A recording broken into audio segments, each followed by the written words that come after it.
Hello, my friend. Welcome to the Sleepy Archive. I'm so glad you're here. How was your day today? Before your eyes get too heavy, a little like and subscribe goes a long way. Sweet dreams. Welcome to the Sleepy Archive, where the quiet voices of history drift gently into the night. Tonight we journey into the ancient world, a world of mysterious rites, forgotten wisdom, and the slow, patient unfolding of human thought across 13 centuries. This is a history of magic and experimental science by Lynn Thorndike. Let the words carry you gently into rest. Magic has existed among all peoples and at every period. Hegel. This book aims to treat the history of magic and experimental science and their relations to Christian thought during the first 13 centuries of our era, with a special emphasis upon the 12th and 13th centuries. No adequate survey of the history of either magic or experimental science exists for this period, and considerable use of manuscript material has been necessary for the medieval period. Magic is here understood in the broadest sense of the word, as including all occult arts and sciences, superstitions, and folklore. I shall endeavor to justify this use of the word from the sources as I proceed. My idea is that magic and experimental science have been connected in their development, that magicians were perhaps the first to experiment, and that the history of both magic and experimental science can be better understood by studying them together. I also desire to make clearer than it has been to most scholars the Latin learning of the medieval period, whose leading personalities even are generally inaccurately known, and on perhaps no one point is illumination more needed than on that covered by our investigation.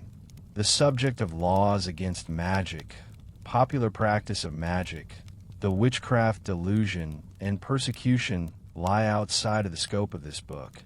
At first, my plan was to limit this investigation to the 12th and 13th centuries, the time of greatest medieval productivity, but I became convinced that this period could be best understood by viewing it in the setting of the Greek, Latin, and early Christian writers to whom it owed so much. If the student of the Byzantine Empire needs to know old Rome, the student of the medieval church to comprehend early Christianity, the student of Romance languages to understand Latin, still more must the reader of Constantinus Africanus, Vincent of Beauvais, Guido Bonatti, and Thomas Aquinas be familiar with the Pliny, Galen, and Ptolemy, the Origen and Augustine, the Al-Kindi and Albumacer from whom they drew. It would indeed be difficult to draw a line anywhere between them. The ancient authors are generally extant only in their medieval form. In some cases, there is reason to suspect that they have undergone alteration or addition. Sometimes new works were fathered upon them. In any case, they have been preserved to us because the Middle Ages studied and cherished them, and to a great extent made them their own. I begin with the first century of our era, because Christian thought begins then, and then appeared Pliny's Natural History, which seems to me the best starting point of survey of ancient science and magic, where tonight we consider Seneca, Ptolemy, and Galen, three men who shape how the ancient and medieval world understood nature, medicine, and the stars. Seneca, who studied the heavens as a kind of prayer. Ptolemy, who gave astrology its mathematical authority. And Galen, whose medical writings run to 20,000 pages. Let's begin. In this chapter, we shall preface the main theme of Ptolemy and his sanction of astrology by consideration of another, an earlier ancient writer on natural science, who was very favorable to divination of the future, namely, the famous philosopher, statesman, man of letters, and tutor of Nero, Lucius Annaeus Seneca. In point of time as Natural Questions, or Problems of Nature, is a work slightly antedating even the natural history of Pliny, but it is hardly of such importance in the history of science as the more voluminous works of the three great representatives of ancient science, Pliny, Galen, and Ptolemy. Nevertheless, Seneca was well known and much cited in the Middle Ages as an ethical or moral philosopher, and the title, Natural Questions, was to be employed by one of the first medieval pioneers of natural science, Abelard of Bath. Seneca, in any case, is a name of which ancient science need not be ashamed. He tells us that in his youth he had already written a treatise on earthquakes, and in the present treatise his aim is to inquire into the natural causes of phenomena. He wants to know why things are so. He is aware that his own age has only entered the vestibule of the knowledge of natural phenomena and forces, that it has but just begun to know 5 of the many stars, that there will come a time when our descendants will wonder that we were ignorant of matters so evident. In one passage, Seneca perhaps expresses his consciousness of the very imperfect scientific knowledge of his own age a little too mystically. There are sacred things which are not revealed all at once. Eleusis reserves sights for those who revisit her.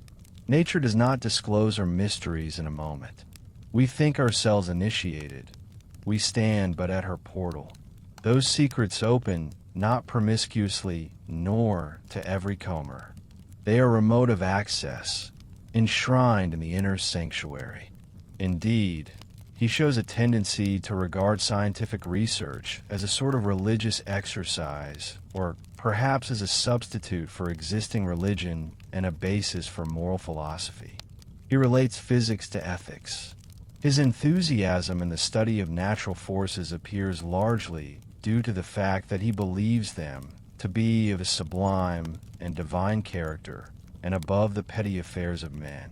He also is constantly and more fulsomely than Pliny inveighs against the luxury, vice, and immorality of his own day, and moralizes as to the beneficent influence which natural law and phenomena should exert upon human conduct. It is interesting to note that this habit of drawing moral lessons from the facts of nature was not peculiar to medieval or Christian writers. With such subjects as zoology, botany, and mineralogy, Seneca's work has little to do. It does not, like Pliny's natural history, include medicine and the industrial arts. Neither does he, like Pliny, cite the lore of the Magi. The phenomena of which he treats are mainly meteorological manifestations, such as winds, rain, hail, snow, comets, rainbows, and what he regards as allied subjects, earthquakes, springs, and rivers. Perhaps he would not have regarded the study of vegetables, animals, and minerals as so lofty and sublime a pursuit. At any rate, in consequence of the restricted field which Seneca covers, we find very little of the marvelous medicinal and magical properties of plants, animals, and other objects, or the superstitious procedure which fill the pages of Pliny. Seneca nevertheless has occasion to repeat some tall stories, such as that the river Alpheus of Greece reappears as the Arethusa in Sicily, and there every 4 years casts up filth from its depths on the very days when victims are slaughtered at the Olympic Games. He also affirms that living beings are generated in fire. He believes in such effects of lightning as removing the venom from snakes which it strikes, and he recounts the old stories of floating islands and of waters with the virtue of turning white sheep black. On the other hand, he qualifies by the phrases, "It is believed," and "they say," the assertions that certain waters produce foul skin diseases, and that dew in particular, if collected in any quantity, has this evil property, and he doubts whether bathing in the Nile would enable a woman to bear more children. He ridicules the custom of the city, which had public watchmen appointed to warn the inhabitants of the approach of hailstorms, so that they might avert the danger by timely sacrifice, or simply by pricking their own fingers, so that they bled a trifle. He adds that some suggest that blood may possess some occult property of repelling storm clouds, but he does not see how there can be such force in a drop or two, and thinks it simpler to regard the whole thing as false. In the same chapter, he states that uncivilized antiquity used to believe that rain could be brought on or driven off by incantations, but that nowadays no one needs a philosopher to teach him that this is impossible. But while he thus rejects incantations and is practically silent on the subject of natural magic, Seneca accepts natural divination in well-nigh all its branches: sacrificial, augury, astrology, and divination from thunder. He believes that whatever is caused is a sign of some future event. Only Seneca holds that every flight of a bird is not caused by a direct act of God, nor the vitals of the victim altered under the axe by divine interference, but that all has been prearranged in a fatal and causal series. He believes that all unusual celestial phenomena are to be looked upon as prodigies and portents. A meteor as big as the moon appeared when Paulus was engaged in the war against Perseus.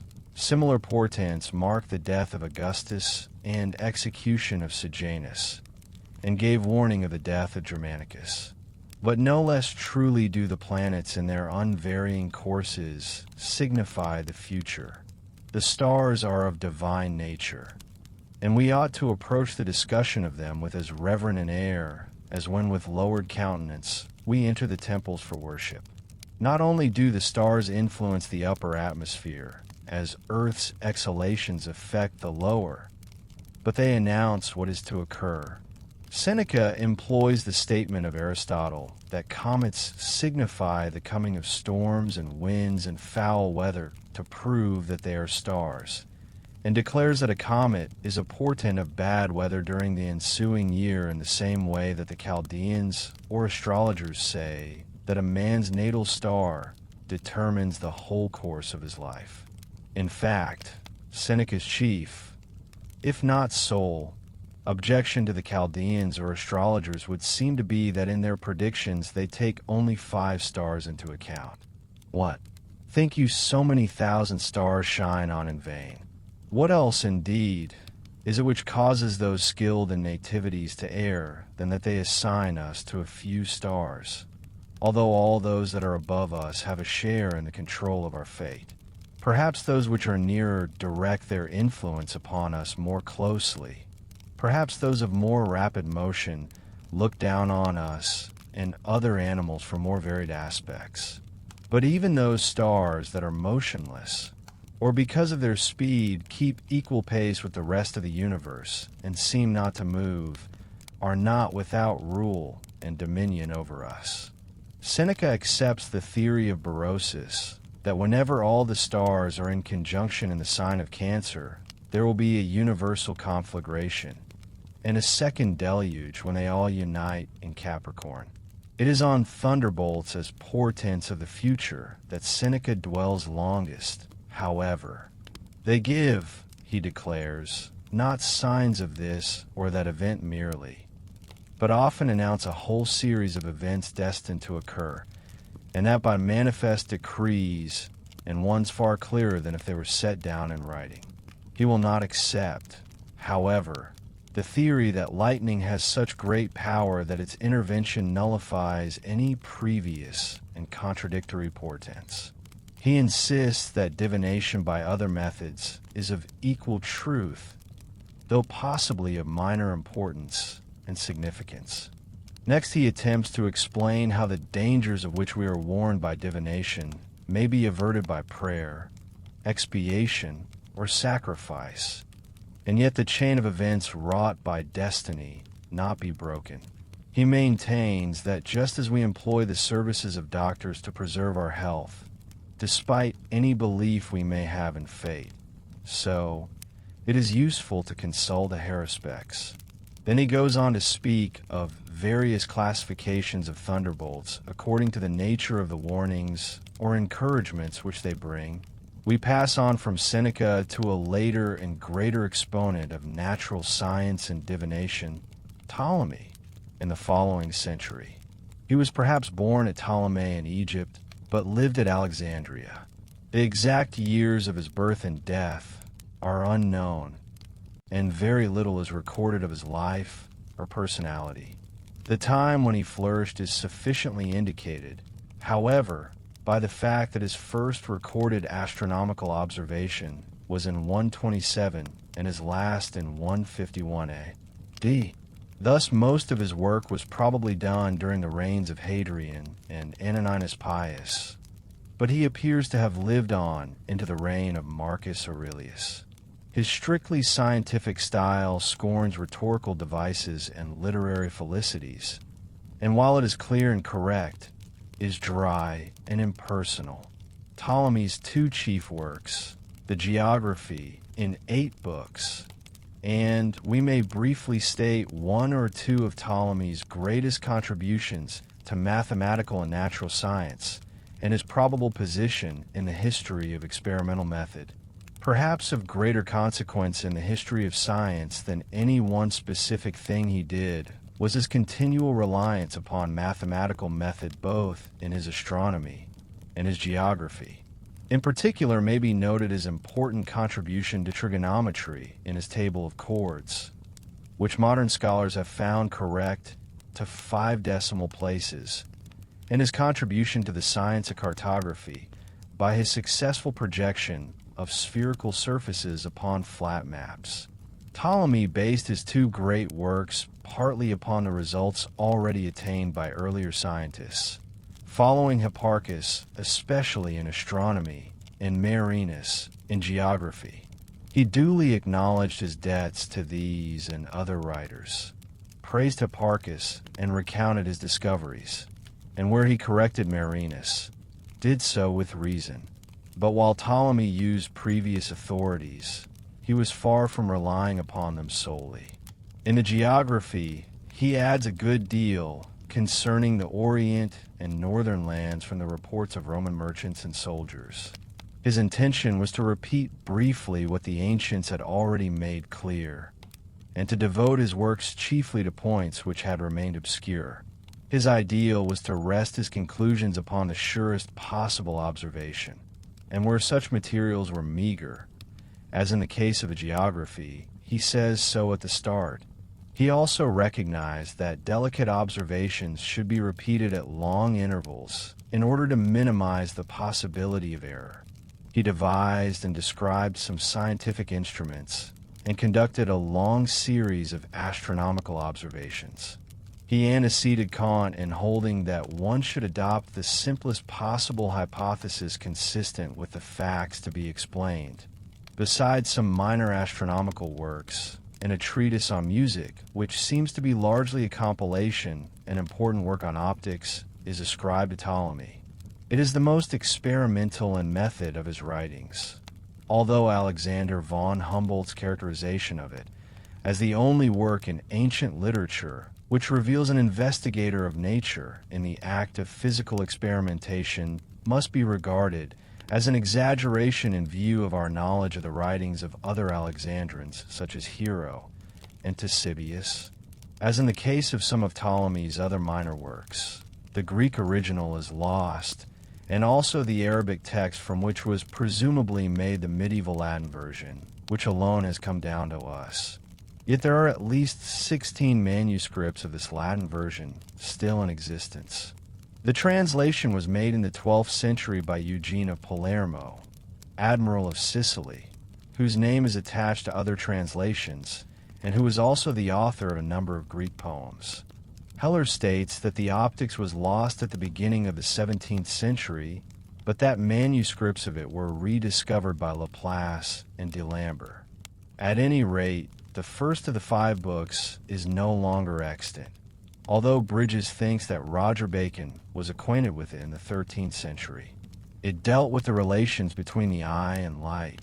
In the second book, conditions of visibility are discussed, and the dependence of the apparent size of bodies upon the angle of vision. The third and fourth books deal with different kinds of mirrors: plane, convex, concave, conical, and pyramidical. Most important of all is the fifth and last book, in which dioptrics and refraction are discussed for the first and only time in any extant work of antiquity, provided the optics has really come down in its present form from the time of Ptolemy. His authorship has been questioned because the subject of refraction is not mentioned in the Almagest, although even astronomical refraction is discussed in the Optics. De Morgan also objects that the author of the Optics is inferior to Ptolemy in knowledge of geometry. Possibly a work by Ptolemy has received medieval editions, either Arabic or Latin, in the version now extant. Maybe the entire fifth book is such a supplement.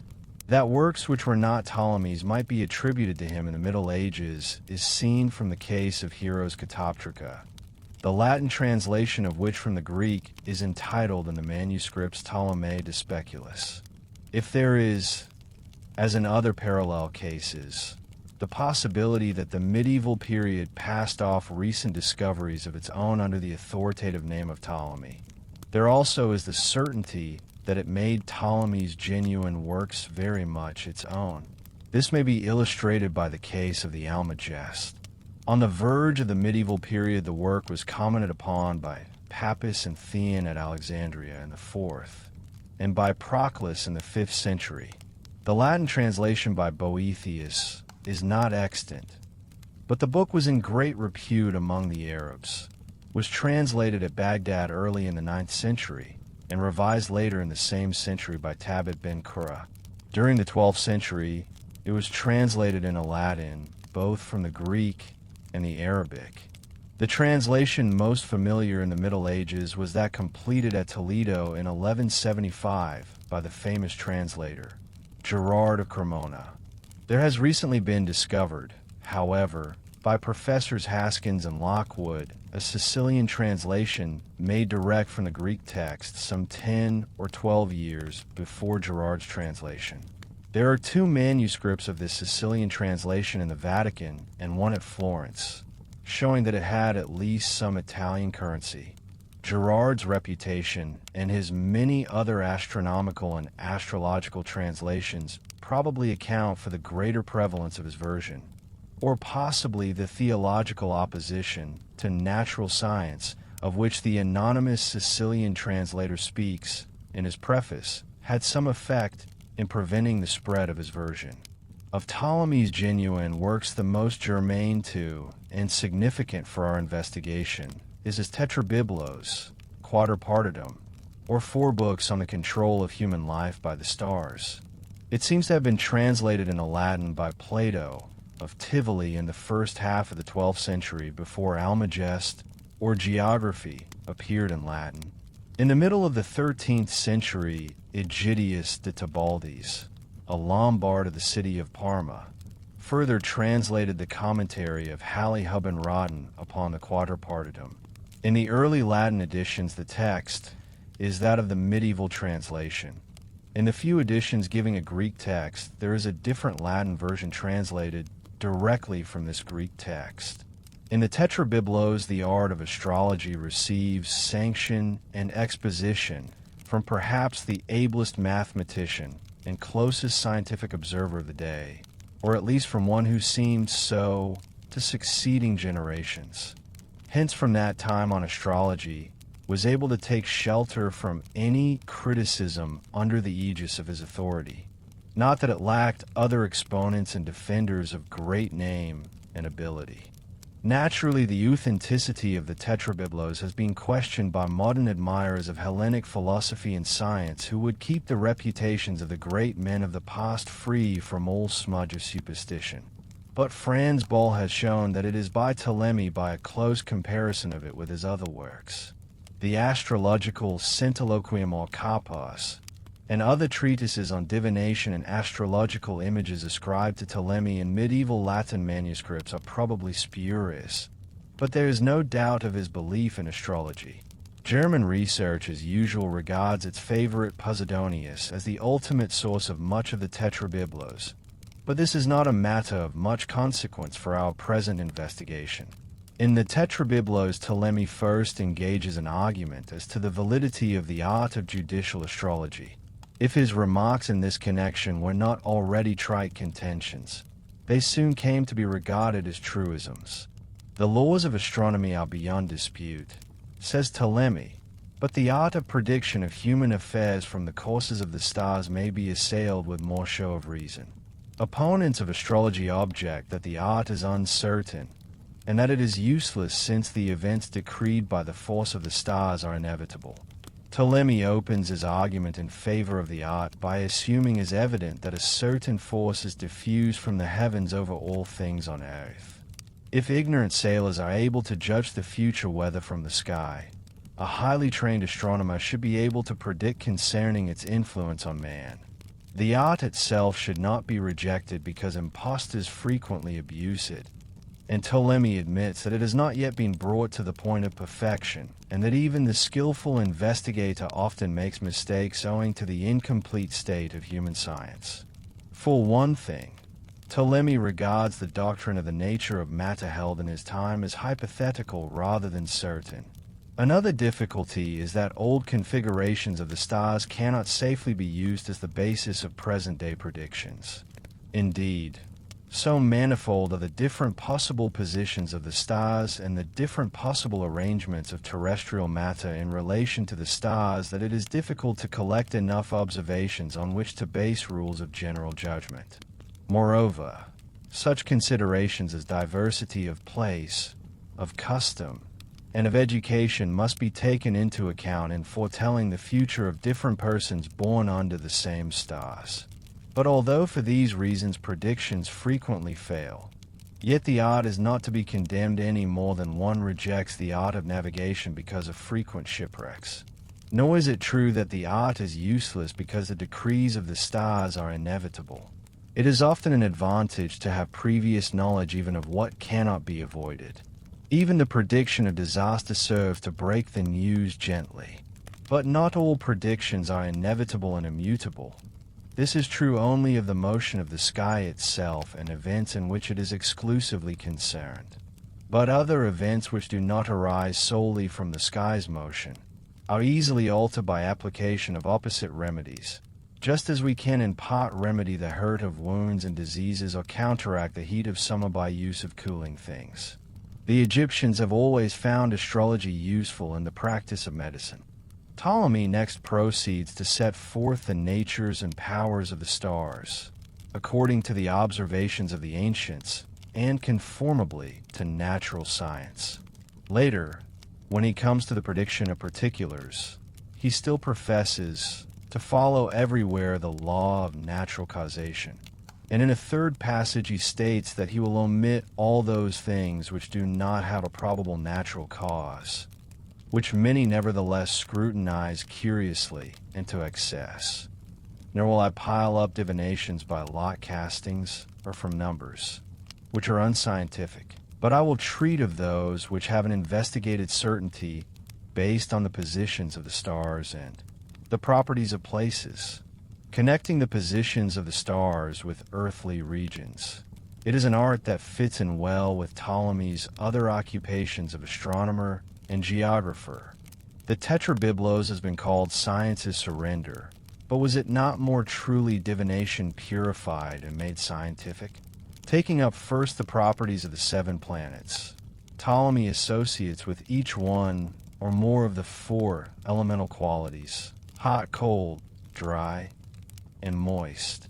Thus the sun warms, and to some extent dries, for the nearer it comes to our pole the more heat and drought it produces. The moon is moist, since it is close to the earth, and is affected by the vapors from the latter, while its influence renders other bodies soft and causes putrefaction. But it also warms a little owing to the rays it receives from the sun. Saturn chills, and to some extent dries, for it is remote from the sun's heat and earth's damp vapors. Mars emits a parching heat, as its color and proximity to the sun indicate. Jupiter, situated between cold Saturn and burning Mars, is of a rather lukewarm nature, but tends more to warmth and moisture than to their opposites. So does Venus, but conversely, for it warms less than Jupiter does, but moistens more, its large surface catching many vapors from the neighboring Earth. In Mercury, situated near Sun, Moon, and Earth alike, neither drought nor dampness predominates. But the velocity of that planet makes it a potent cause of sudden changes. In general, the planets exert a good or evil influence as they abound in the two rich and vivifying qualities, heat and moisture, or in the detrimental ones, cold and drought. Wet stars like the Moon and Venus are feminine. Mercury is neuter. The other planets are masculine.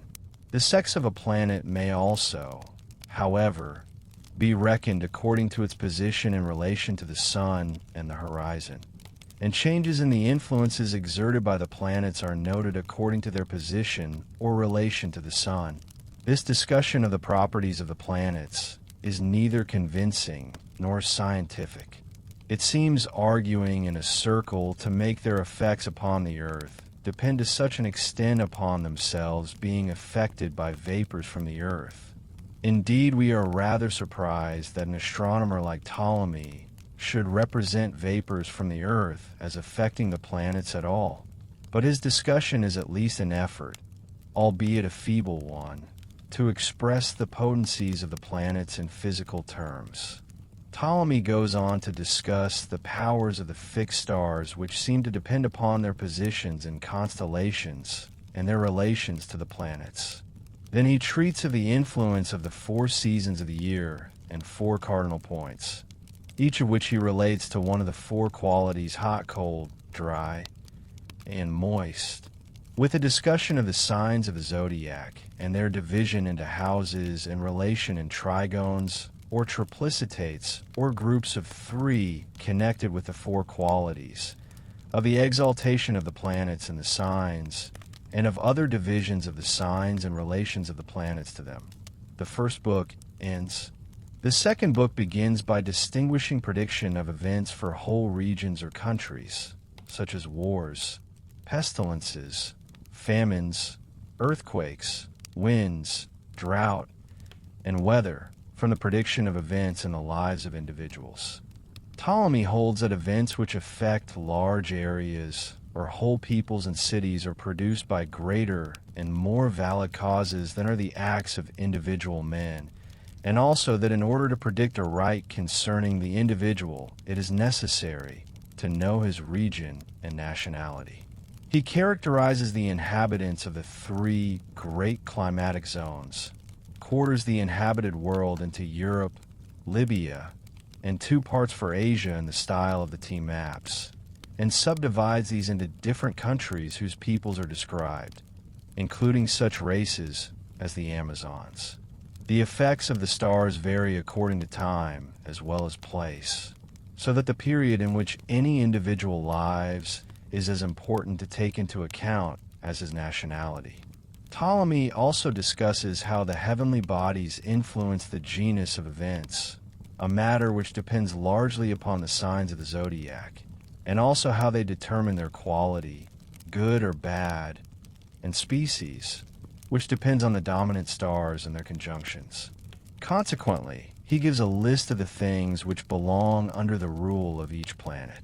The remainder of the second book is concerned chiefly with prediction of wind and weather through the year and with other meteorological phenomena, such as comets. The last 2 books take up the prediction of events in the lives of individuals from the stars. In other words, the science of nativities, or genethliology. The third book discusses conception and birth, how to take the horoscope. Ptolemy insists that the astrolabe is the only reliable instrument for determining the exact time. Sundials or water clocks will not do, and how to predict concerning parents, brothers and sisters, sex, twins, monstrous births, length of life, the physical constitution of the child born, and what accidents and diseases may befall it, and finally concerning mental traits and defects. The fourth book deals less with the nature of the individual and more with the prediction of external events which befall the individual: honors, office, marriage, offspring, slaves, travel, and the sort of death that he will die. Ptolemy, in opening the fourth book, makes the distinction that, while in the third book he treated of matters antecedent to birth or immediately related to birth, or which concern the temperament of the individual. Now he will deal with those external to the body, and which happen to the individual from without. But of course it is difficult to maintain such a distinction with entire consistency. The great influence of the Tetrabiblos is shown not only in medieval Arabic commentaries and Latin translations, but more immediately in the astrological writings of the declining Roman Empire, when such astrologers as Hephaestion of Thebes, Paul of Alexandria, and Julius Firmicus Maternus cite it as a leading authoritative work. Only the opponents of astrology appear to have remained ignorant of the Tetrabiblos, continuing to make criticisms of the art which do not apply to Ptolemy's presentation of it, or which have been specifically answered by him. Thus Sextus Empiricus, attacking astrology about 200 AD, does not mention the Tetrabiblos, and some of the Christian critics of astrology apparently had not read it. Whether the Neoplatonists, Porphyry and Proclus, wrote an introduction to and commentary upon it is disputed. But if anyone charges me therewith, I confess my disease from which I have suffered all my life long, to trust none of those who make such statements until I have tested them for myself and so far as it has been possible for me to put them to the test. So, if anyone after me becomes like me fond of work and zealous for truth, let him not conclude hastily from 2 or 3 cases, for often he will be enlightened through long experience, just as I have been. It is remarkable that Ptolemy spoke similarly of his predecessor, Hipparchus, as a lover of toil and truth, for one who is to understand any matter better than most men do must straightway differ much from other persons in his nature and earliest education. And when he becomes a lad, he must be madly in love with the truth and carried away by enthusiasm for it, and not let up by day or by night, but press on and stretch every nerve to learn whatever the ancients of most repute have said. But having learned it, he must judge the same and put it to the test for a long, long time, and observe what agrees with visible phenomena and what disagrees, and so accept the one and reject the other. At the close of the 19th century, one English student of the history of medicine said, "Galen is so inaccessible to English readers that it is difficult to learn about him at first hand." Another wrote, "There is perhaps no other instance of a man of equal intellectual rank who has been so persistently misunderstood and even misinterpreted." A third obstacle to the ready comprehension of Galen has been that while more critical editions of some single works have been published by Helmreich and others in recent times, no complete edition of his works has appeared since that of Athenaeus stated that Galen wrote more treatises than any other Greek. And although many are now lost, more particularly of his logical and philosophical writings, his collected extant works in Greek text and Latin translation fill some 20 volumes averaging 1,000 pages each. When we add that often there are no chapter headings or other brief clues to the contents, which must be plowed through slowly and thoroughly, since some of the most valuable bits of information come in quite incidentally or by way of unlooked-for digression, that errors in the printed text and the technical vocabulary with numerous words not found in most classical dictionaries increase the reader's difficulties, and that little, if any, of the text possesses any present medical value, while much of it is dreary enough reading even for one animated by historical interest, especially if one has no technical knowledge of medicine and surgery. When we consider all these deterrents, we are not surprised that Galen is little known. Few physicians or even scholars in the present day, continues the English historian of medicine quoted above, can claim to have read through this vast collection. I certainly least of all. I can only pretend to have touched the fringe, especially of the anatomical and physiological works. Although the works of Galen are so voluminous, they have reached us for the most part in comparatively late manuscripts, and to some extent perhaps only in their medieval form. The extant manuscripts of the Greek text are mostly of the 15th century and represent the enthusiasm of humanists who hope by reviving the study of Galen in the original to get something new and better out of him than the schoolmen had. In this expectation, they seem to have been for the most part disappointed. The Middle Ages had already absorbed Galen too thoroughly. If it be true, as Dr. Payne contends, that the chief original contributions to medical science of the Renaissance period were the work of men trained in Greek scholarship, this was because, when they failed to get any new ideas from the Greek texts, they turned to the more promising path of experimental research, which both Galen and the Middle Ages had already advocated. The bulky medieval Latin translations of Galen are older than most of the extant Greek texts. There are also versions in Arabic and Syriac.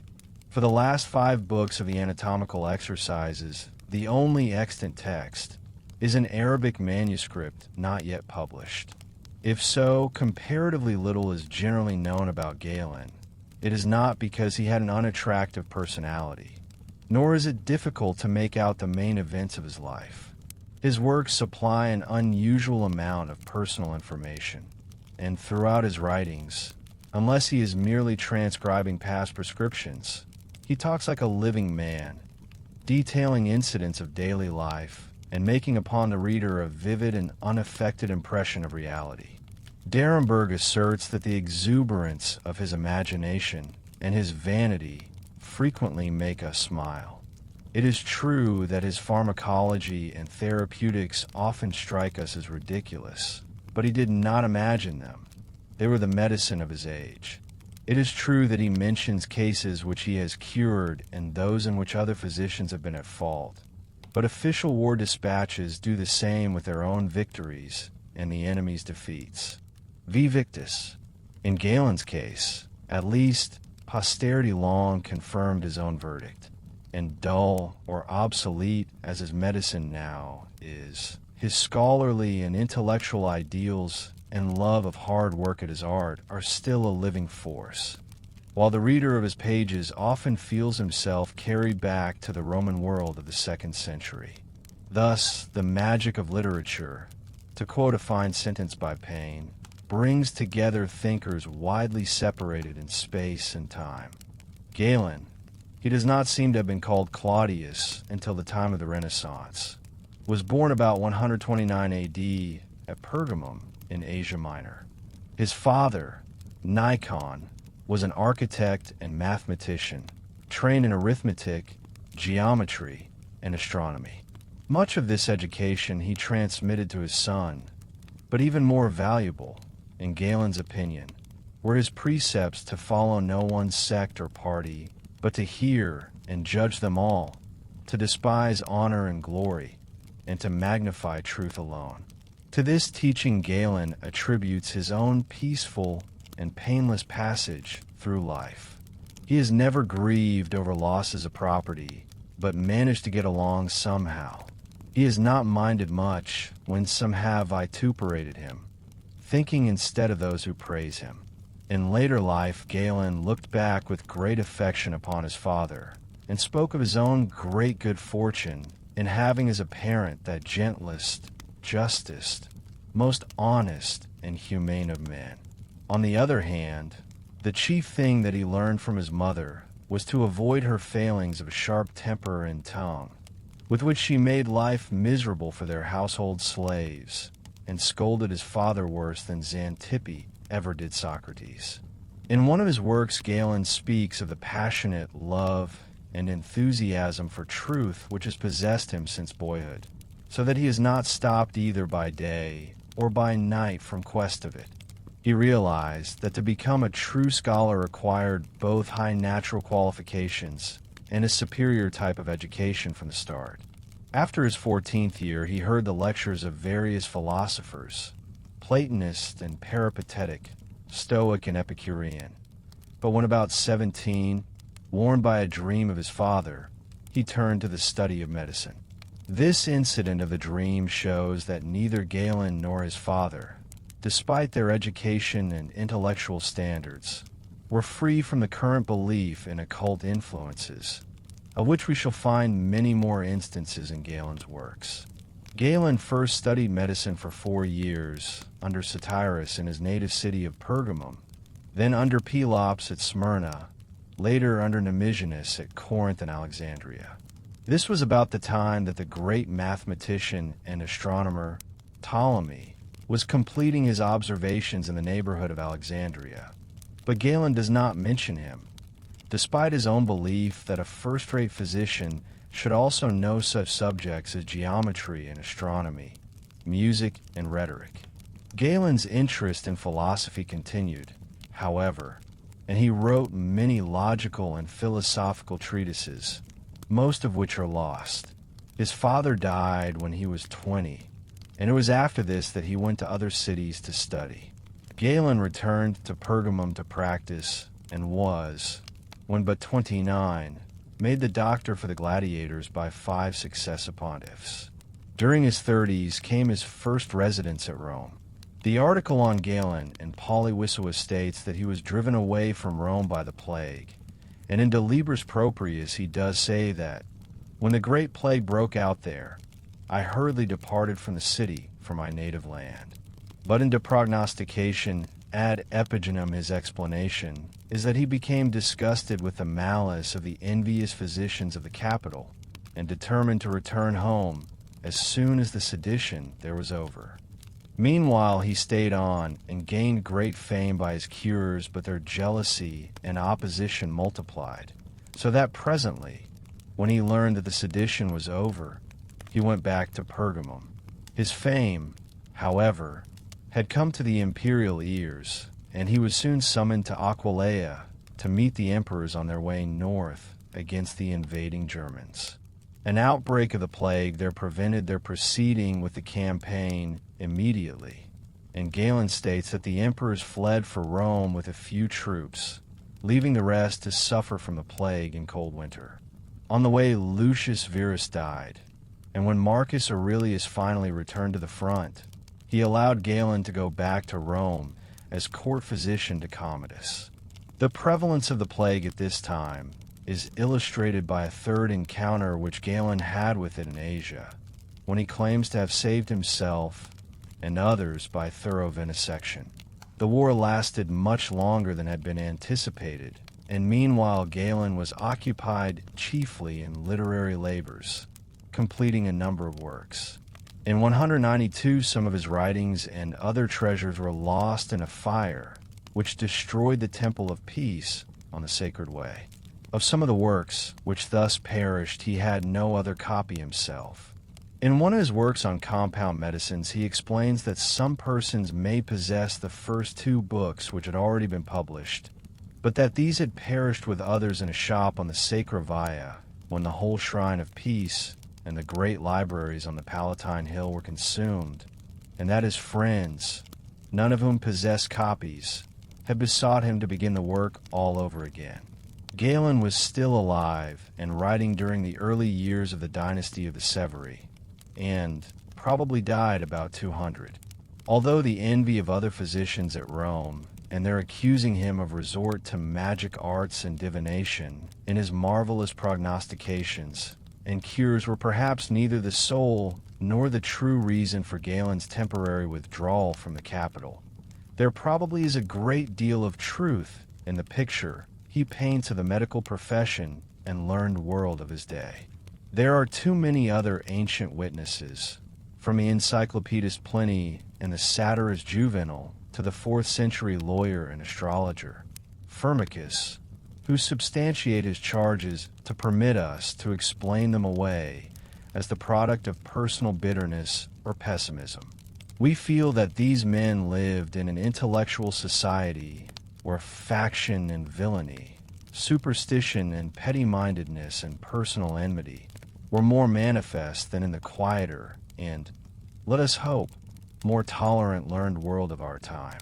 Selfishness and pretense, personal likes and dislikes, undoubtedly still play their part, but there is not passionate animosity and open war to the knife on every hand. The status belly may still be characteristic of politics and the business world, but scholars seem able to live in substantial peace. Perhaps it is because there is less prospect of worldly gain for members of the learned professions than in Galen's day. Perhaps it is due to the growth of the impartial scientific spirit, of unwritten codes of courtesy and ethics within the leading learned professions, and of state laws concerning such matters as patents, copyright, professional degrees, pure food, and pure drugs. Perhaps, in the unsatisfactory relations between those who should have been the best educated and most enlightened men of that time, we may see an important symptom of the intellectual and ethical decline of the ancient world. Galen states that many tire of the long struggle with crafty and wicked men which they have tried to carry on, relying upon their erudition and honest toil alone, and withdraw disgusted from the madding crowd to save themselves in dignified retirement.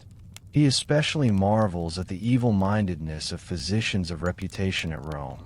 Though they live in the city, they are a band of robbers as truly as the brigands of the mountains. He is inclined to account for the roguery of Roman physicians compared to those of smaller city by the facts that elsewhere men are not so tempted by the magnitude of possible gain, and that in a smaller town everyone is known by everyone else, and questionable practices cannot escape general notice. The rich men of Rome fall easy prey to these unscrupulous practitioners who are ready to flatter them and play up to their weaknesses. These rich men can see the use of arithmetic and geometry, which enable them to keep their books straight and to build houses for their domestic comfort, and of divination and astrology, from which they seek to learn whose heirs they will be, but they have no appreciation of pure philosophy apart from rhetorical sophistry. Galen more than once complains that there are no real seekers after truth in his time, but that all are intent upon money, political power, or pleasure. You know very well, he says to one of his friends in the De Methodo Medendi, that not 5 men of all those whom we have met prefer to be rather than to seem wise. Many make a great outward display and pretense in medicine and other arts who have no real knowledge. Galen several times expresses his scorn for those who spend their mornings in going about saluting their friends, and their evenings in drinking bouts or in dining with the rich and powerful. Yet even his friends have reproached him for studying too much and not going out more.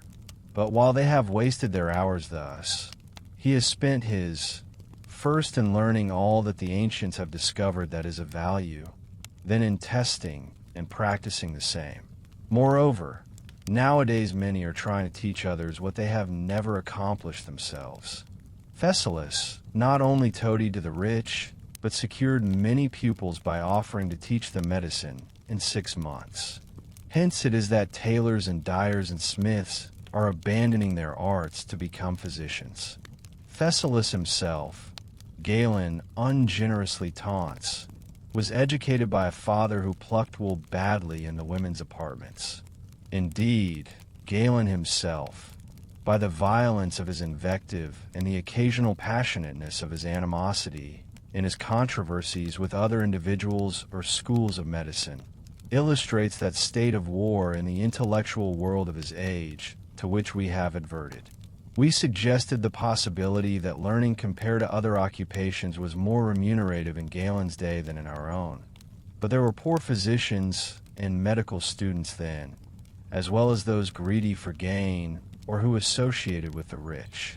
Many doctors could not afford to use the rarer or stronger simples and limited themselves to easily procured, inexpensive, and homely medicaments.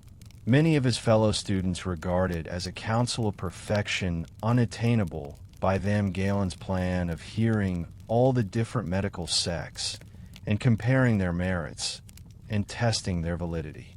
They said tearfully that this course was all very well for him with his acute genius and his wealthy father behind him, but that they lacked the money to pursue an advanced education, perhaps had already lost valuable time under unsatisfactory teachers, or felt that they did not possess the discrimination to select for themselves what was profitable from several conflicting schools.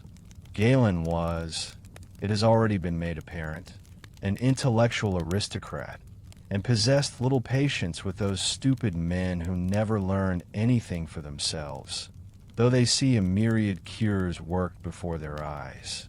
But that, apart from his own work, the medical profession was not entirely stagnant in his time.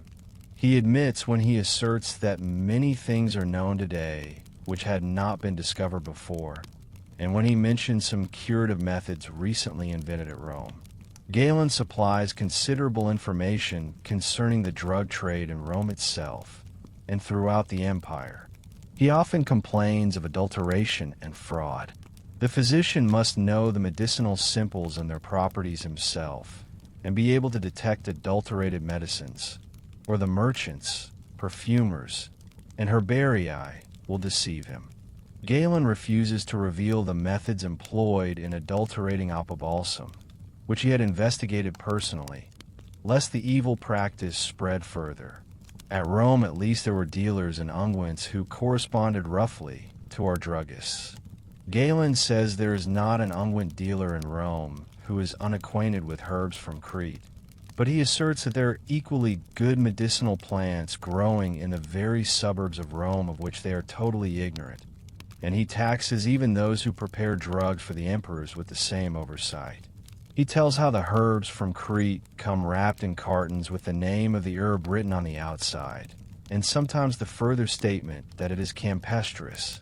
These Roman drug stores seem not to have kept open at night, for Galen, in describing a case, speaks of the impossibility of procuring the medicines needed at once because the lamps were already lighted. The emperors kept a special store of drugs of their own and had botanists in Sicily, Crete, and Africa who supplied not only them with medicinal herbs, but also the city of Rome as well, Galen says. However, the emperors appear to have reserved a large supply of the finest and rarest simples for their own use. Galen mentions a large amount of Hymettus honey in the imperial stores. Galen himself, and apparently other physicians, were not content to rely for medicines either upon the unguent sellers or the bounty of the imperial stores. Galen stored away oil and fat, and left them to age until he had enough to last for 100 years, including some from his father's lifetime. He used some 40 years old in one prescription. He also traveled to many parts of the Roman Empire and procured rare drugs in the places where they were produced. Very interesting is his account of going out of his way and journeying back and forth between Rome and Pergamon in order to stop at Lemnos and procure a supply of the famous terra sigillata, a reddish clay stamped into pellets with the sacred seal of Diana. On the way to Rome, instead of journeying on foot through Thrace and Macedonia, he took ship from the Troad to Thessalonica, but the vessel stopped in Lemnos at Myron on the wrong side of the island, which Galen had not realized possessed more than one port, and the captain would not delay the voyage long enough to enable him to cross the island to the spot where the terra sigillata was to be found. Upon his return from Rome through Macedonia, however, he took pains to visit the right port, and for the benefit of future travelers gives careful instructions concerning the route to follow and the distances between stated points. He describes the solemn procedure by which the priestess from the neighboring city gathered the red earth from the hill where it was found, sacrificing no animals, but wheat and barley to the earth. He brought away with him some 20,000 of the little discs or seals which were supposed to cure even lethal poisons and the bite of mad dogs. The inhabitants laughed, however, at the assertion which Galen had read in diorides that the seals were made by mixing the blood of a goat with the earth. Berthelot, the historian of chemistry, believed that this earth was an oxide of iron more or less hydrated and impure. In another passage, Galen advises his readers, if they are ever in Pamphylia, to lay in a good supply of the drug carpesium.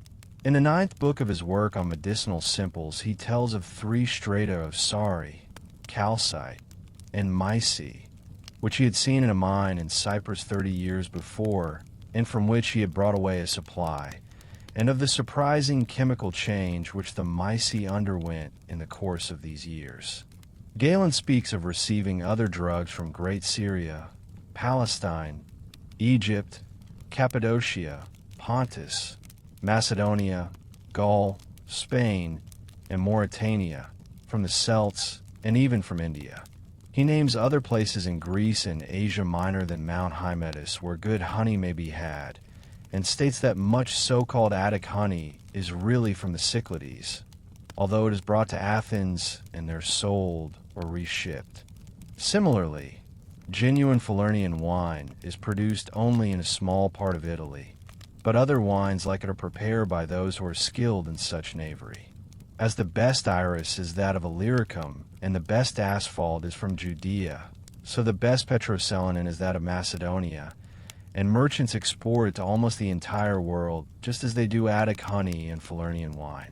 But the petrocellin crop of Epirus is sent to Thessalonica, and there passed off for Macedonian.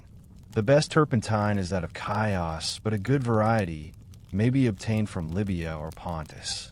The manufacture of drugs has spread recently, as well as the commerce in them. The best form of unguent was formerly made only in Laodicea, but now it is similarly compounded in many other cities of Asia Minor. We are reminded that parts of animals as well as herbs and minerals were important constituents in ancient pharmacy by Galen's invective against the frauds of hunters and dealers in wild beasts, as well as of unguent sellers. They do not hunt them at the proper season for securing their medicinal virtues, but when they are no longer in their prime, or just after their long period of hibernation, when they are emaciated, then they fatten them upon improper food, feed them barley cakes to stuff up and dull their teeth, or force them to bite frequently so that virus will run out of their mouths. Besides the ancient drug trade, Galen gives us some interesting glimpses of the publishing trade, if we may so term it, of his time. Writing in old age in the De Methodo Medendi, he says that he has never attached his name to one of his works, never written for the popular ear or for fame, but fired by zeal for science and truth, or at the urgent request of friends, or as a useful exercise for himself, or, as now, in order to forget his old age. Popular fame is only an impediment to those who desire to live tranquilly and enjoy the fruits of philosophy.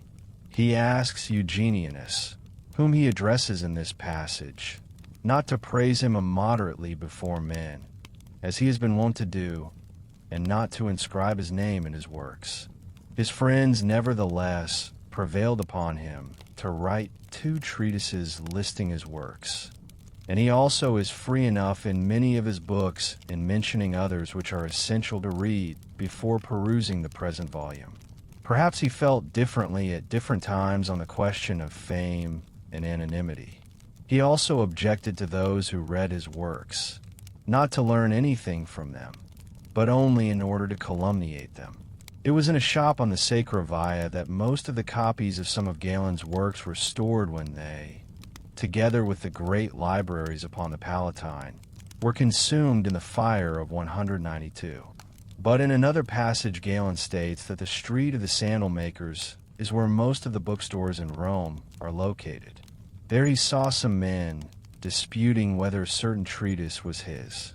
It was duly inscribed Galenus Medicus, and one man, because the title was unfamiliar to him, bought it as a new work by Galen.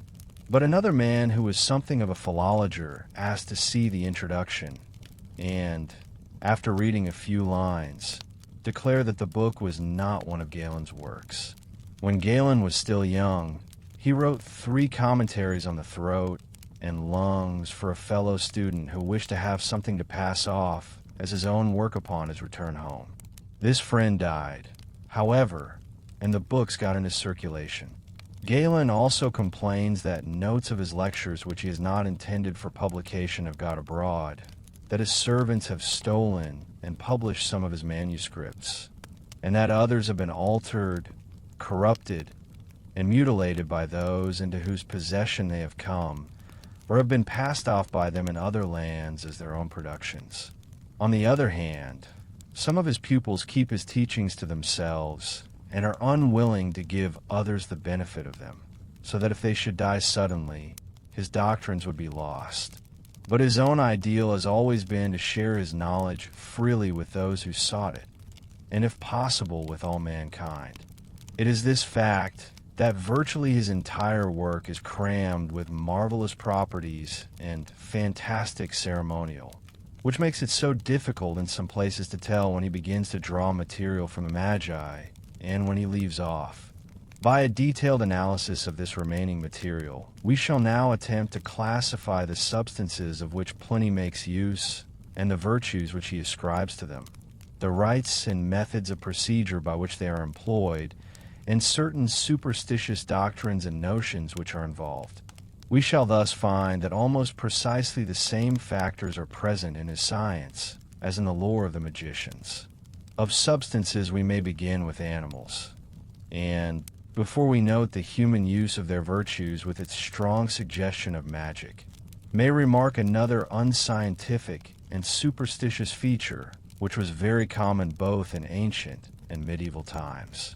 This is the tendency to humanize animals, ascribing to them conscious motives, habits, and ruses, or even moral standards and religious veneration. We shall have occasion to note the same thing in other authors, and so will give but a few specimens from the many in the natural history. Such qualities are attributed by Pliny especially to elephants, whom he ranks next to man in intelligence, and whom he represents as worshipping the stars, learning difficult tricks, and as having a sense of justice, feeling of mercy, and so on. Similarly, the lion has noble courage and a sense of gratitude, while the lioness is wily in the devices by which she conceals her amours with the pard. A number of the devices of fishes to escape hooks and nets are repeated by Pliny from Ovid's Heliodicon, extant only in fragments. The crocodile opens its jaws to have its teeth picked by a friendly bird, but sometimes while this operation is being performed the ichneumon darts down its throat like a javelin and eats away its intestines. Pliny also marvels at the cleverness displayed by the dragon and the elephant in their combats with one another, which, however, almost invariably terminate fatally to both combatants, the elephant falling exhausted in the dragon's coils and crushing the serpent by its weight. Others say that in the hot summer the dragons thirst for the blood of the elephant, which is very cold. In their combat, the elephant falls drained of its blood and crushes the dragon, who is intoxicated by the same.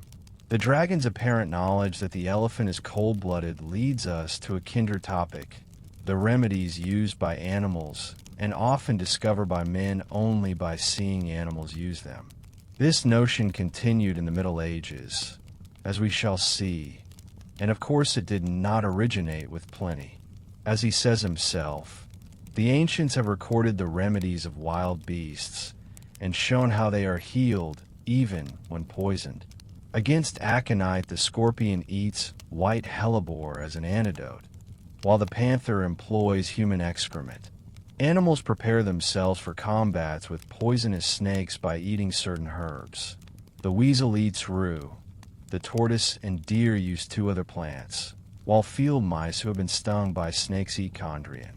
The hawk tears open the hawkweed and sprinkles its eyes with the juice. The serpent tastes fennel when it sheds its old skin. Sick bears cure themselves by a diet of ants. Swallows restore the sight of their young with Chelidonia or swallowwort. And the historian Xanthus says that the dragon restores its dead offspring to life with an herb called balis. The hippopotamus was the original discoverer of bleeding, opening a vein in his leg by wounding himself on sharp reeds along the shore, and afterwards checking the flow of blood by plastering the place with mud. Pliny, however, states in one passage that animals hit upon all these remedies by chance and even have to rediscover them by accident in each new case, since he continues in conformity with recent animal psychologists. Reason and practice cannot be transmitted between wild beasts.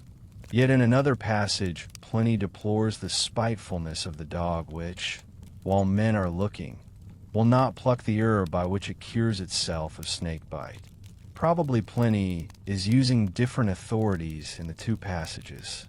Theophrastus, the pupil of Aristotle, had written a work on jealous animals. More excusable than the spitefulness of the dog is the attitude of the dragon, from whose brain the gem draconitis must be taken while the dragon is alive and preferably asleep. For if the dragon feels that it is mortally wounded, it takes revenge by spoiling the gem. Elephants know that men hunt them only for their tusks, and so bury these when they fall off. Animals have marvelous virtues of their own other than the medicinal uses to which men have put them. For instance, the mere glance of the basilisk is fatal, and its breath burns up vegetation and breaks rocks. But the medicinal effects which Pliny ascribes to animals and parts of animals are well nigh infinite. Many animal substances will have to be introduced in other connections so that we need mention now, but a very few. The heads and blood of flies, honey in which bees have died, Cinera genitalis acini, chicks in the egg, and thrice 7 centipedes diluted with Attic honey. This last a prescription for asthma, and to be taken through a reed because it blackens every dish by its contact. Another passage advises eating a rat or shrew mouse in order to bear a baby with black eyes. These items are enough to convince us that the animals and parts of animals employed by the magicians were not one whit more bizarre and nauseating than the others found in the natural history, nor were the cures which they were expected to work any more improbable.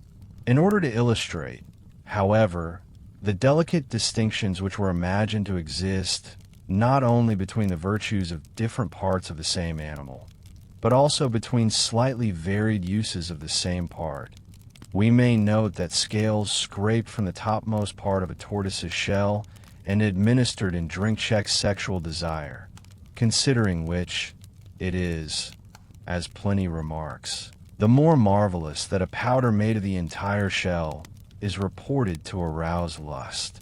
But love turns readily to hatred in magic as well as in romance, and it is nothing very unusual, as we shall find in other authors, for the same thing on slight provocation to work in exactly opposite ways.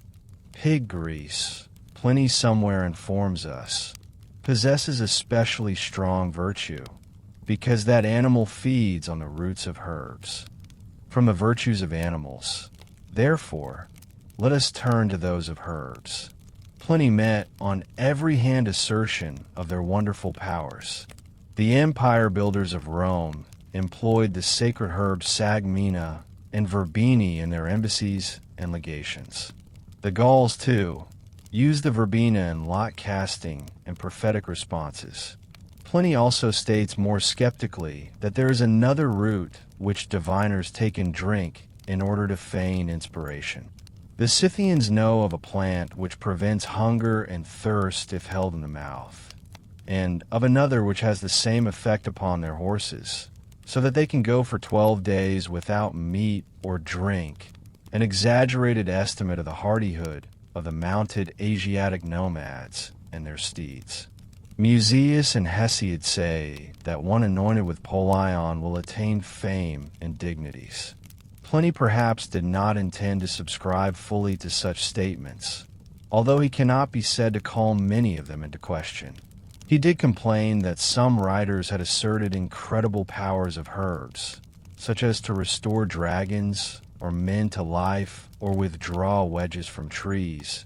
Yet he seems on the whole in sympathy with the opinion of the majority that there is practically nothing which the force of herbs cannot accomplish.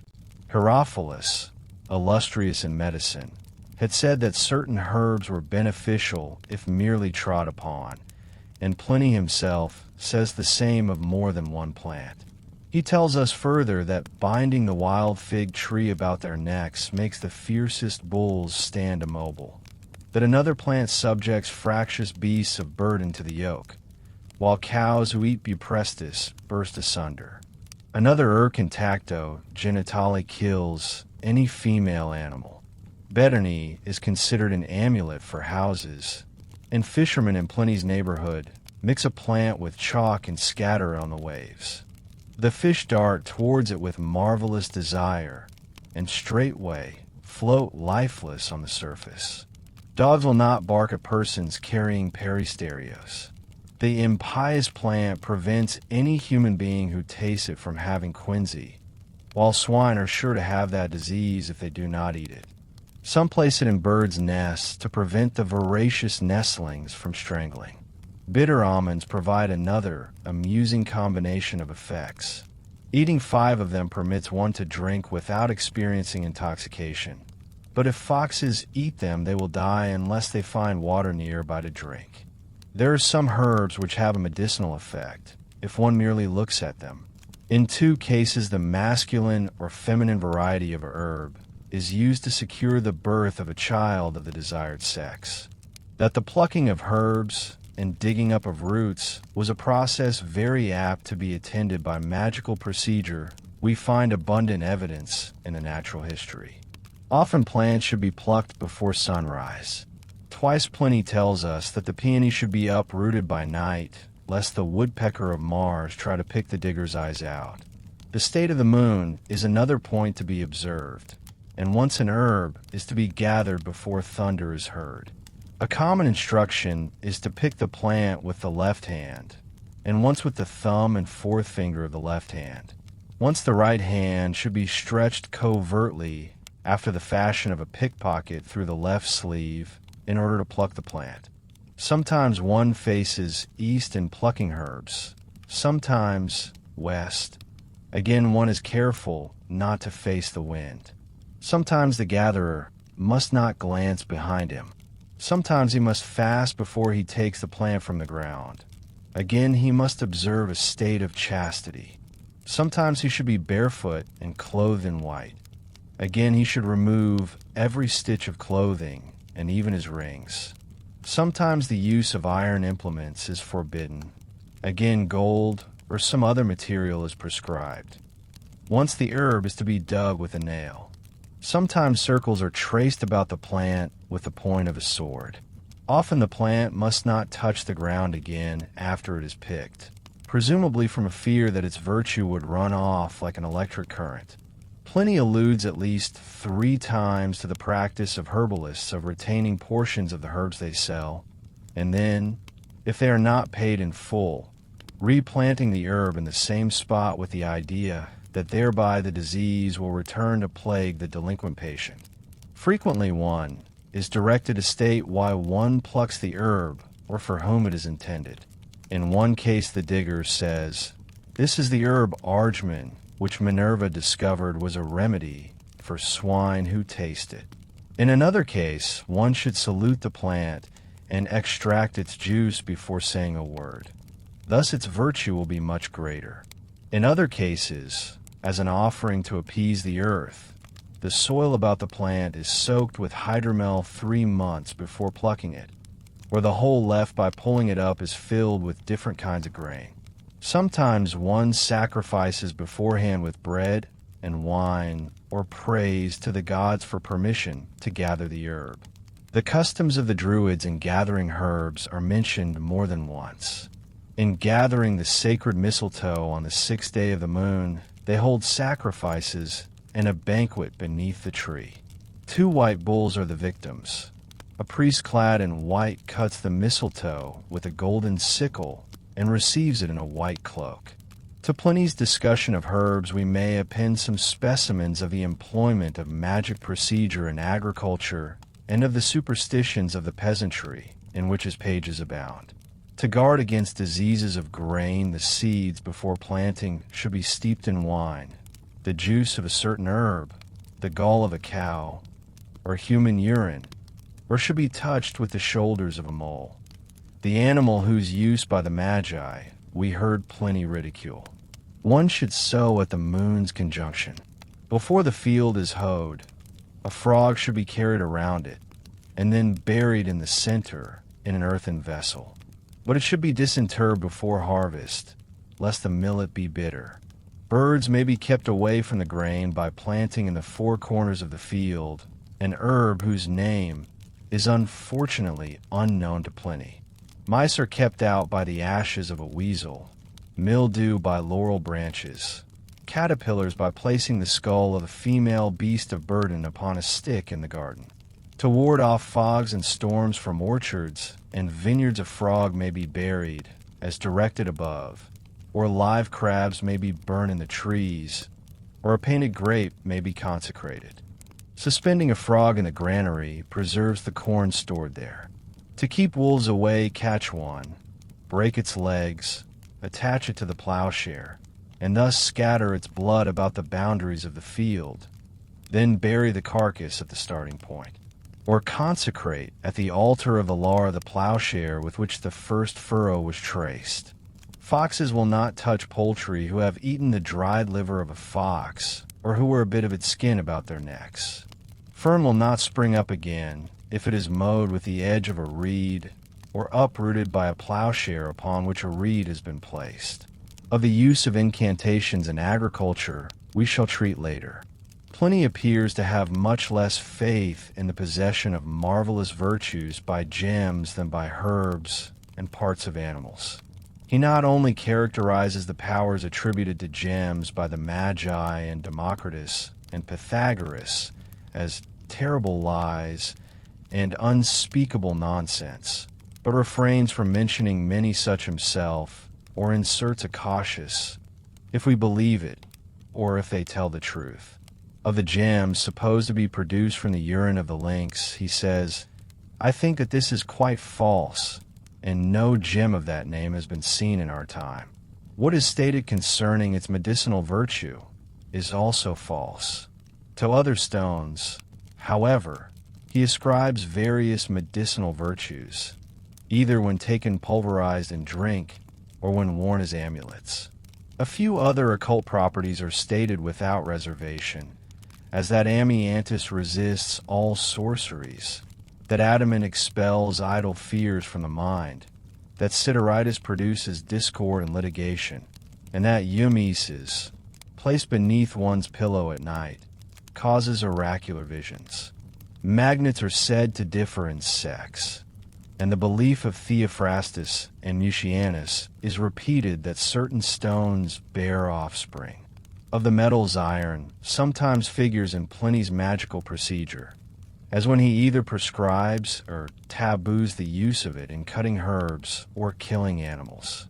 In Arcadia, the yew tree is a fatal poison to persons sleeping beneath it, but driving a copper nail into the tree makes it harmless. Pliny says that gold is medicinal in many ways, and in particular is applied to wounded persons and to infants as a safeguard against witchcraft. Earth itself is often used to work marvels, but usually some particular portion, such as that between cart ruts, or that thrown up by ants, beetles, and moles, or in the right footprint where one first heard cuckoos sing. However, the rule that an object should not touch the ground is enforced in many other connections than the plucking of herbs, and Pliny twice states that the earth will not permit a serpent who has stung a human being to re-enter its hole. In his discussion of metals, Pliny does not allude to transmutation or alchemy, unless it be in his accounts of various fraudulent practices of workers in metal, and how Caligula extracted gold from orpiment. But the following directions for preparing antimony show how closely akin to magic the procedure in ancient metallurgy might be. The antimony should be coated with cow flap and burnt in furnaces, then quenched in woman's milk and pounded in mortars with an admixture of rainwater. Various parts and products of the human body are credited with remarkable virtues, as the mention just made of woman's milk suggests. Other passages recommend, more especially the milk of a woman just delivered of a male child, but most of all that of the mother of twins. sed nihil facile reperietur mulierum per fluvio magis monstrificum, as Pliny proceeds to illustrate by numerous examples. Great virtues are also attributed to the urine, particularly of a chaste boy. A few other instances of remedies drawn from the human body are earwax, or a powdered tooth against stings of scorpions and bites of snakes, a man's hair for the bite of a dog, the first hairs from a boy's head for gout. Diseases of women are prevented by wearing constantly in a bracelet the first tooth a boy loses, provided it has not touched the ground. Simply tying 2 fingers or toes together is recommended for tumors in the groin, catarrh, and sore eyes. Or the eyes may be touched thrice with water in which the feet have been washed. When he states that even some illustrious physicians of his acquaintance mistake the speed of the pulse and are unable to tell whether it is slow, fast, or normal, we begin to realize something of the difficulties under which medical practice and any sort of experimentation labor before watches were invented, and how much depended upon the accuracy of human machinery and judgment. Yet Galen estimates that the chief progress made in medical prognostication since Hippocrates is the gradual development of the art of inferring from a pulse. Galen tried to improve the timepieces in use in his age. He states that in any city the inhabitants want to know the time of day accurately, not merely conjecturally, and he gives directions how to divide the day into 12 hours by a combination of a sundial and a clepsydra, and how on the water clock to mark the duration of the longest, shortest, and equinoctial days of the year.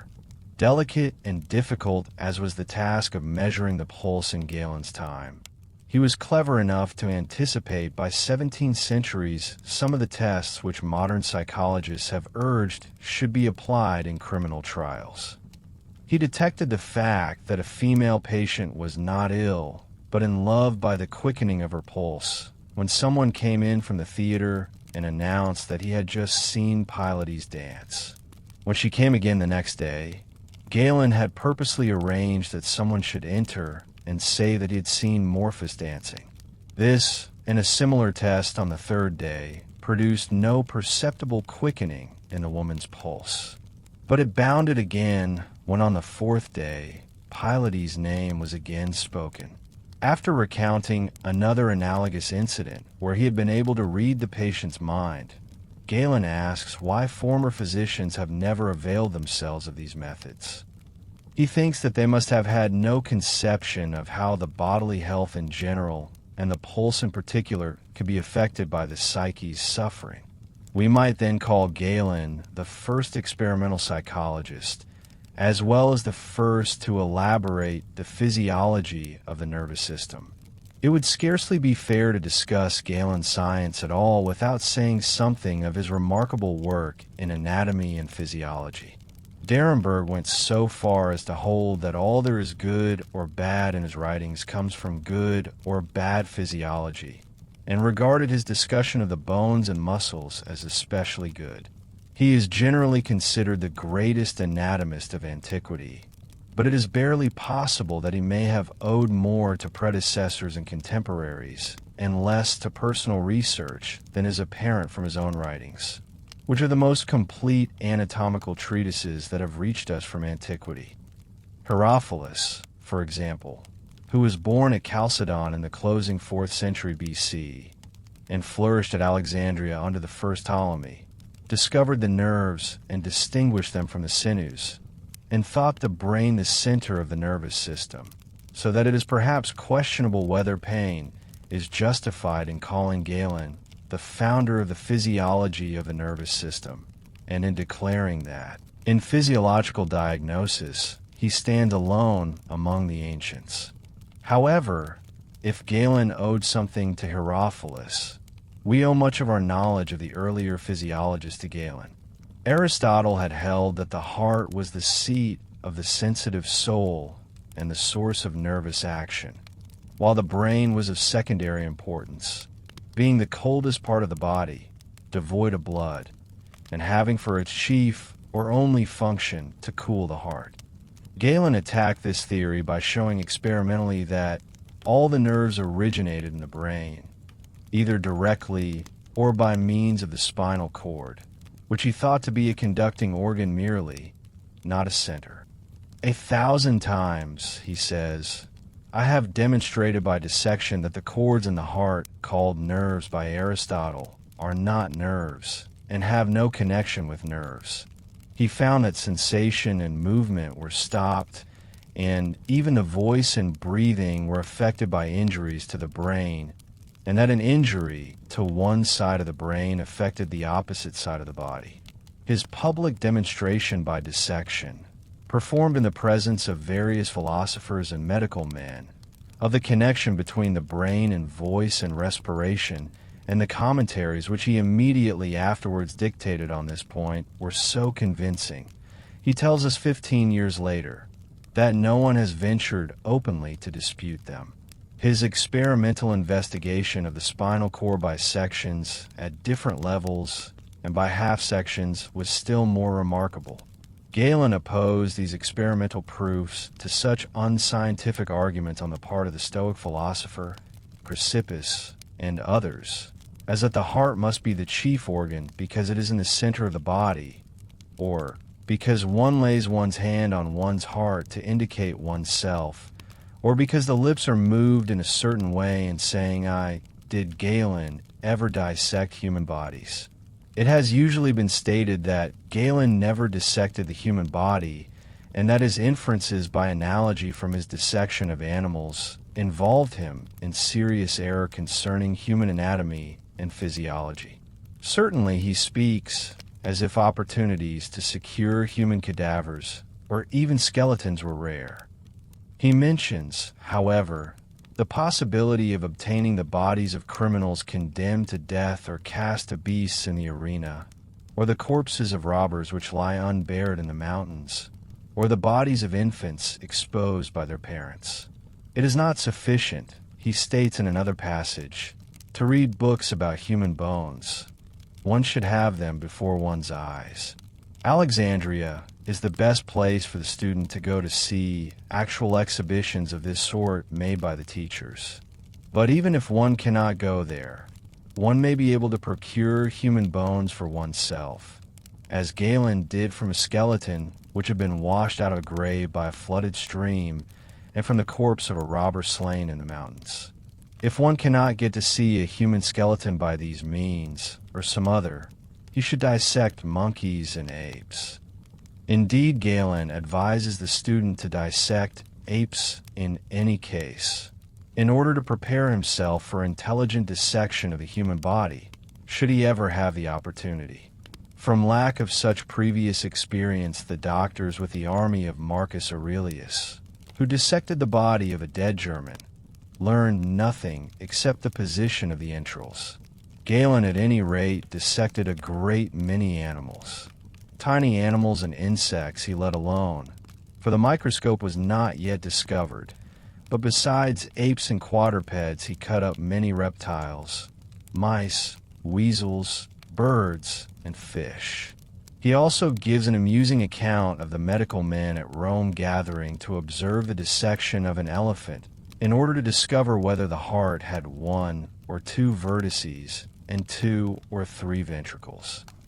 Galen assured them beforehand that it would be found similar to the heart of any other breathing animal. This particular dissection was not, however, performed exclusively in the interests of science, since it was scarcely accomplished when the heart was carried off, not to a scientific museum, but by the imperial cooks to their master's table. Galen sometimes dissected animals the moment he killed them. Thus he observed that the lungs always sensibly shrank from the diaphragm in a dying animal, whether he killed it by suffocation in water, or strangling with a noose, or severing the spinal medulla near the first vertebrae, or cutting the large arteries or veins. Surgical operations and medical practice were a third way of learning the human anatomy, and Galen complains of the carelessness of those physicians and surgeons who do not take pains to observe it before performing an operation or cure. He himself had had one case where the human heart was laid bare, and yet the patient recovered. As a young practitioner before he came to Rome, Galen worked out so successful a method of treating wounds of the sinews that the care of the health of the gladiators in his native city of Pergamum was entrusted to him by several successive pontifices, and he hardly lost a life. In the same passage, he again speaks contemptuously of the doctors in the war with the Germans who were allowed to cut open the bodies of the barbarians, but learned no more thereby than a cook would. When Galen came from Pergamum to Rome, he found the professions of physicians and surgeons distinct and left cases to the latter which he before had attended to himself. We may note finally that he invented a new form of surgical knife. In Galen's opinion, the study of anatomy was important for the philosopher as well as for the physician. An understanding of the use of the parts of the body is helpful to the doctor, he says, but much more so to the philosopher of medicine who strives to obtain knowledge of all nature.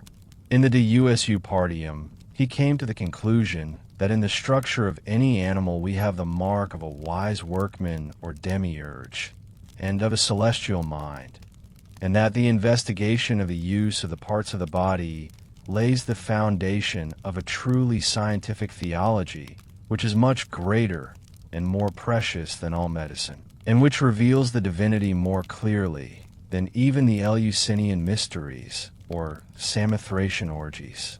Thus Galen adopts the argument from design for the existence of God.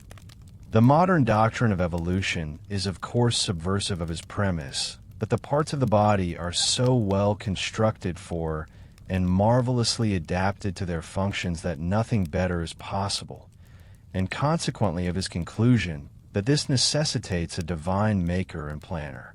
In the treatise De Foetuum Formation, Galen displays a similar inclination, but more tentatively and timidly. He thinks that the human body attests the wisdom and power of its maker, whom he wishes the philosophers would reveal to him more clearly and tell him whether he is some wise and powerful God. The process of the formation of the child in the womb, the complex human muscular system, the human tongue alone, seem to him so wonderful that he will not subscribe to the Epicurean denial of any all-ruling providence. He thinks that nature alone cannot show such wisdom. He has, however, sought vainly from philosopher after philosopher for a satisfactory demonstration of the existence of God, and is by no means certain himself. Galen is also at a loss concerning the existence and substance of the soul. He points out that puppies try to bite before their teeth come, and that calves try to hook before their horns grow, as if the soul knew the use of these parts beforehand. It might be argued that the soul itself causes the parts to grow, but Galen questions this, nor is he ready to accept the Platonic world-soul theory of a divine force permeating all nature. It offends his instinctive piety and sense of fitness to think of the world soul in such things as reptiles, vermin, and putrefying corpses. On the other hand, he disagrees with those who deny any innate knowledge or standards to the soul and attribute everything to sense perception and certain imaginations and memories based thereon. Some even deny the existence of the reasoning faculty, he says, and affirm that we are led by the affections of the senses like cattle. For these men courage, prudence, temperance, continence are mere names. And there Galen leaves us, considering the celestial bodies with characteristic caution, neither fully committed nor entirely skeptical. It is, in the end, a very reasonable position. Good night, and thank you for listening to the Sleepy Archive.